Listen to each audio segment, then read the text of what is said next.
today, COVID and neurofibromatosis from Jineta Banerji. That actually is very intriguing. I'm very curious as to what the relationship is, and machine learning workflow examples, which is always of great interest. So let's see, we'll go through our statistics, and things continue to move forward. So we have 56 sites with data released in the enclave, 219 sites with the DUA, 88 sites of executed data transfer agreements. Okay, so we're on to learning about ML. So Kate, have at it. Yep, thanks, Joel. Can everyone see my screen okay? Yep. Okay, so I'm Kate Bradwell. I'm an employee at Palantir. I've been helping the N3C researchers develop workflows for their various research projects. So I'm going to talk about machine learning workflows developed on the N3C data, including examples deposited in the training area on Cynthia data. So Cynthia data was brought into the enclave with the help of Sean O'Neill. And I'll show some examples of knowledge store templates that will help users to implement kind of the more basic machine learning workflows and optimize them and adapt them for their specific projects. So machine learning is a form of artificial intelligence, and within machine learning, you can have classical machine learning with models such as random forest and support vector machine, SVM. And then you can have deep learning models. So classical machine learning models are usually a little more easier to interpret, more accessible, whereas deep learning models, they perform brilliantly on large collections of data, but they're sometimes a little more difficult to interpret. You can also think of machine learning in terms of the types of methodology used. You can have supervised machine learning, for example, random forest classifiers or regressors. You can have unsupervised machine learning, so for example, UMAP or PCA. And machine learning is best for predicting a likely outcome based on historical data. It finds generalizable predictive patterns. It's good for use on wide and complex data with many input variables. And it can be thought of as complementary to classical statistics, but sometimes the boundary between machine learning and statistics is blurred. For example, the statistical bootstrap method serves as the basis for ensemble machine learning methods such as random forest. So what kind of questions can we ask of machine learning on the N3C data?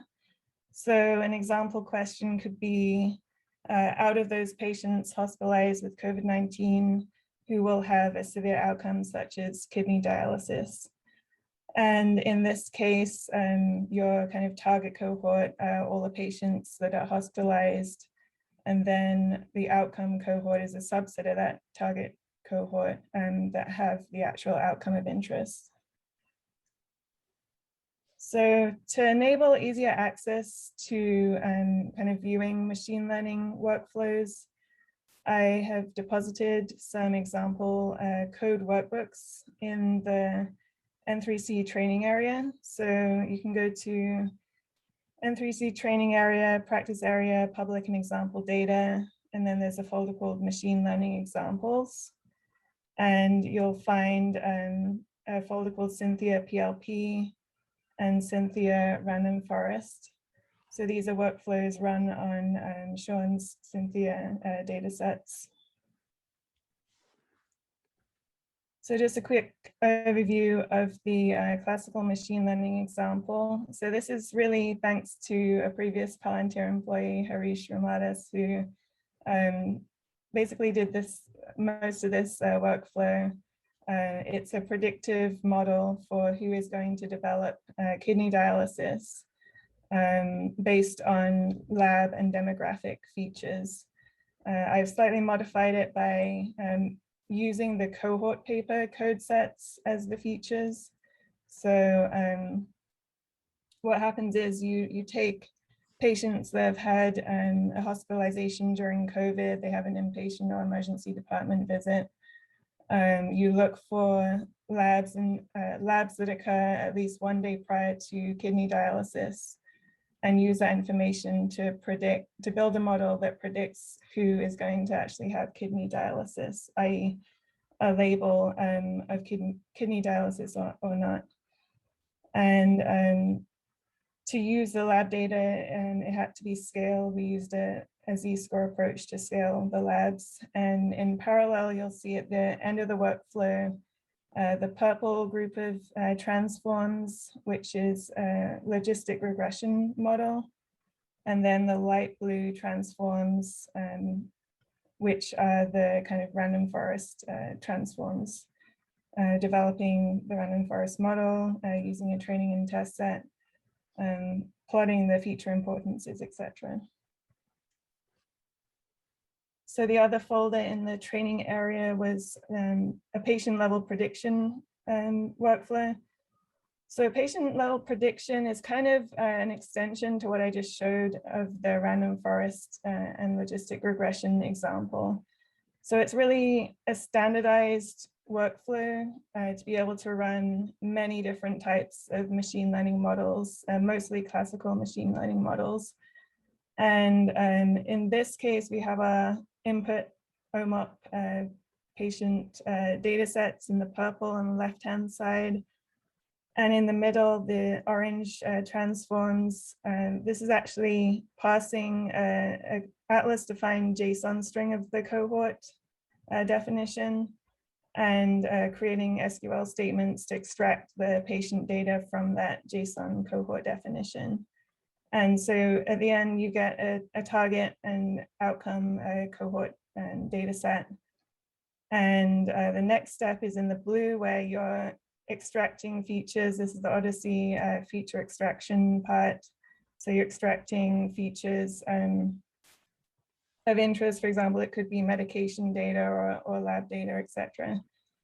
And then at the very end, you have your yellow transform, which creates a PLP R object, which takes as input the target and outcome cohort data sets and the covariate tables, the output of feature extraction, and allows you to select from a variety of models and figure out, answer various study questions. For example, the one implemented here is out of patients that are hospitalized with COVID-19, who will require intensive care services or die. So the outcome cohort in this case are those patients with concepts for intensive care services or death, and the target cohort are people that are hospitalized with COVID. So aside from the actual code workbooks that I've deposited on the Cynthia data in the training area, we've also been working with Seth Russell and a couple of members of the machine learning domain team to create multi-node templates for the knowledge store so that people can actually bring in these workflows, run them on their level of data access and OMOP data tables, and potentially see how the workflows kind of look with their version of the data, and also allow people to modify the workflows. So if you bring in a template, you can always add to it. You can always modify, add extra transforms to kind of optimize the code. So that was kind of the idea of making it available, making templates available in the knowledge store. The first one I want to point out is Seth Russell's machine learning introduction. So this is basically a report detailing everything that he learned from implementing various machine learning models on the N3C patient data. So he was implementing logistic regression, random forest, SVM, and XGBoost. And he did hyperparameter tuning with a grid search, and he links the descriptions of he has links to the workbooks and descriptions of the workbooks for each step to obtain the cohort paper machine learning results. So this is really useful as a reference to kind of optimize your workflows with other templates that I'll show are deposited in the knowledge store. So, sorry. So the next thing I want to show is the classical machine learning example workflow. So this is very similar to the random forest and logistic regression workflow I just showed on the Cynthia data, but it's a multi-node template that at the moment is tested on the de-identified data. And this is developed in collaboration with Ray Shao of the machine learning domain team. So Ray had taken all those transforms and actually created templates of all of them and then created the multi-node template. So anyone can actually bring in this multi-node template with all the component nodes and recreate this workflow for random forest and logistic regression for any target of interest. So he's parameterized the part which specifies kidney dialysis, and you're able to specify any target outcome of interest. He's also added various parameters for allowing selection of different kind of training and test set proportions, etc.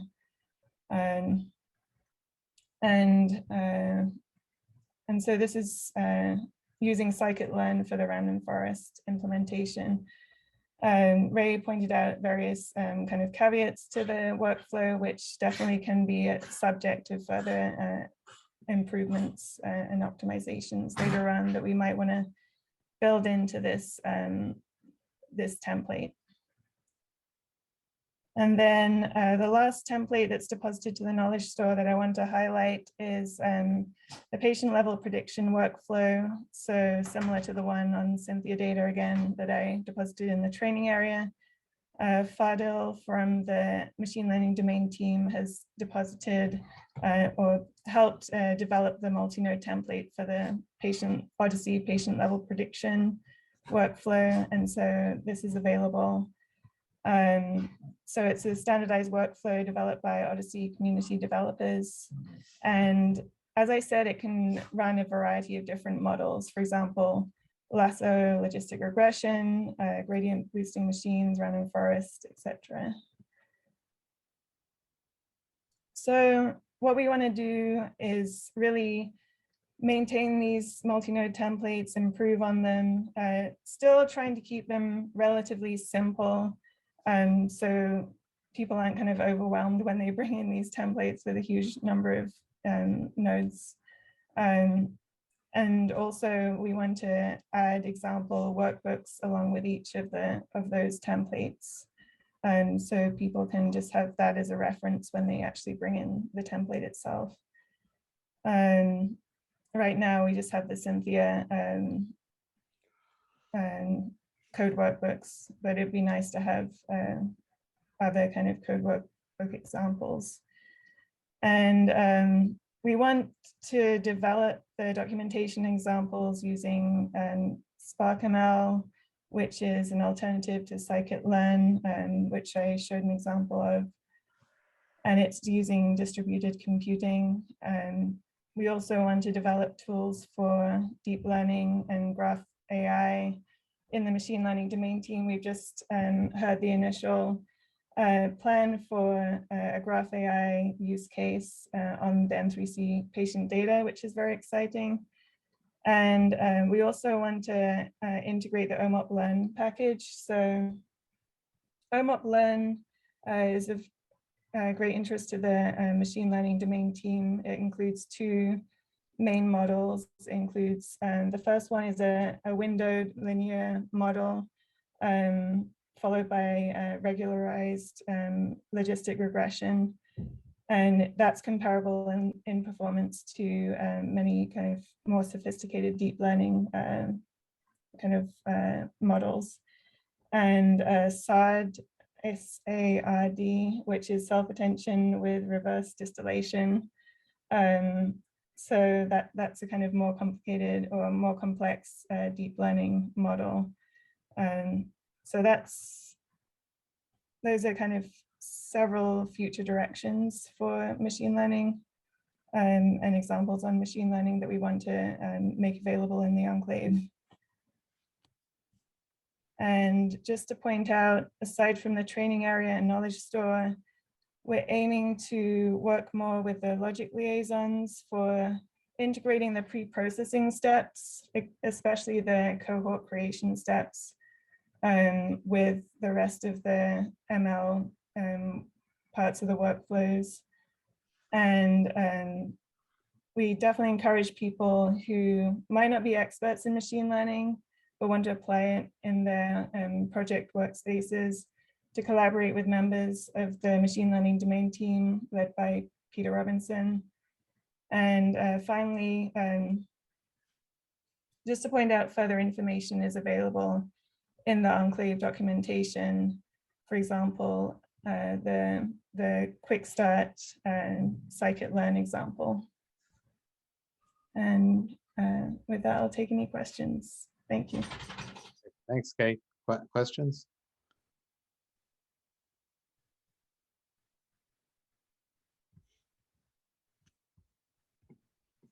So I was intrigued to hear about the work in deep learning. So what are your thoughts about this, and in particular, in terms of the other groups engaging with Palantir? I'd imagine there'd be a fair overlap in terms of core technologies. Where do you see offering this is going? There's definitely as part of the machine learning domain team, there's a deep learning subgroup led by Jing Su, and anyone interested in implementing deep learning, I definitely recommend getting that group's advice. I work with various kind of workflows that we've been kind of initially trying to implement in the enclave. It is a pretty complex set of models, deep learning models, and especially on the patient data. So it has been pretty complex to get the kind of data structures that are required and all the packages that are required. But I think we're trying various things, and yeah, it's definitely under development, I would say. But, okay. Mm-hmm. So how many domain teams are actually are using the infrastructure? It's obviously very general. How much can you talk about the uptake you've gotten? In regard to deep learning, especially? No, just in terms of the ML. I mean, it's not talking about the deep learning in particular. I think aside from the cohort paper, there's been a project on the cancer cohort that's used machine learning. And I think one conference abstract had been submitted. And also, I think it's included in one of the publications that are in progress. I think these examples definitely help people to start off their analysis, and especially making them into multi-node templates in the knowledge store. It helps people kind of just bring in that initial kind of example of the workflow and then add to it with their specific cohorts of interest. So really, the main changes are you just kind of cut down to your cohort of interest and then again, apply the inclusion criteria for your cohorts, and then the outcome of interest. And yeah, adding on kind of like hyperparameter optimization, etc. Using Seth's advice, I think is a generally will be a generally useful approach to anyone going forward. I haven't followed closely all the workspaces that have used machine learning. I've mainly been involved with the machine learning domain team, trying to create these initial examples. Yeah, it will be interesting to see how this is incorporated in publications going forward. Well, this is great. And Andrew Gervin posts that we're also using ML in the past grant proposal submitted today. And I know the kidney group is using ML, and I'm not 100% sure if they're using your infrastructure, but I probably so. Certainly, if not, they will be. And then Umit says an AMIA podium abstract is accepted from the oncology domain team that has used ML. So yeah, it's definitely. I mean, obviously, it's a critical technology, so it's a great service that you're putting this together. Thanks, Joe. So other comments, thoughts? Okay. All right. Well, thanks everybody, and both were really great presentations. It's great to get a heads up on what's going on with ML as well as rare diseases. So thanks, and we'll see you next week. Take care.